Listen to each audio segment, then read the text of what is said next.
ಜಾತಿ ವ್ಯವಸ್ಥೆಗಳು ನಮ್ಮ ನಡುವೆ ಬಂದಿರತಕ್ಕಂಥವು ಕೂಡ ನಮ್ಮ ಸಂಸ್ಕೃತಿಯ ಭಾಗವಾಗಿರಲಿಲ್ಲ.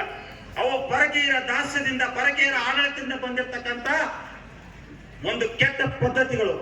ಅವುಗಳನ್ನ ಹೋಗಲಾಡಿಸಿ ನಮ್ಮ ಸಹೋದರತ್ವವನ್ನ, ನಮ್ಮ ಬಂಧುತ್ವವನ್ನ ಗಟ್ಟಿಯಾಗಿಸಿಕೊಂಡು ನಾವು ಹಿಂದೂ ಆಗಿ, ನಾವು ಬಂಧುಗಳಾಗಿ, ನಾವು ಒಂದಾಗಿ ಬದುಕಬೇಕಾದಂತಹ ಅನಿವಾರ್ಯತೆ ಇವತ್ತಿನ ದಿನಮಾನಗಳಲ್ಲಿದೆ.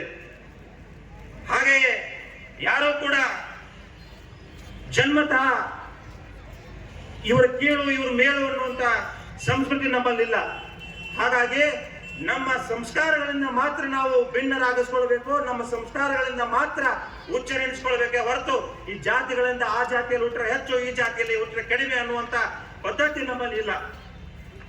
ಮನುಷ್ಯನ ವಿಚಾರಗಳಿಂದ ಮಾತ್ರ ಶ್ರೇಷ್ಠರಾಗಲಿಕ್ಕೆ ಹೊರತು ಅವು ಅವರ ಜಾತಿಗಳಿಂದ ಅಲ್ಲ.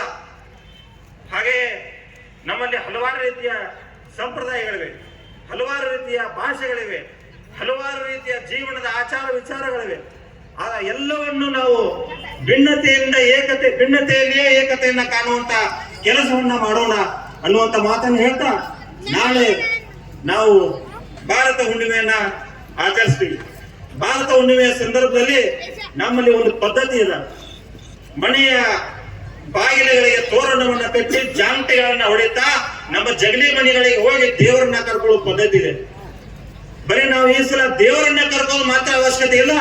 ಆ ದೇವರು ಅಂತೇಳಿ ನಾವು ಯಾರನ್ನ ಪೂಜಿಸ್ತೀವೋ, ಬಸವಣ್ಣವರು, ಕನಕದಾಸರು, ಅಂಬೇಡ್ಕರರು, ಭಗೀರಥರು, ವಾಲ್ಮೀಕಿ ಮಹರ್ಷಿಗಳು ಅವರು ಹೇಳ್ತಕ್ಕಂಥ ವಿಚಾರಗಳನ್ನು ಕೂಡ ನಮ್ಮ ಮನೆಯ ಜಗಲಿಗಳಿಗೆ ಓದು ನಾವು ಅವುಗಳನ್ನ ಪಾಲನೆ ಮಾಡಬೇಕಾದಂತ ಅವಶ್ಯಕತೆ ಇದೆ ಬಂಧುಗಳೇ.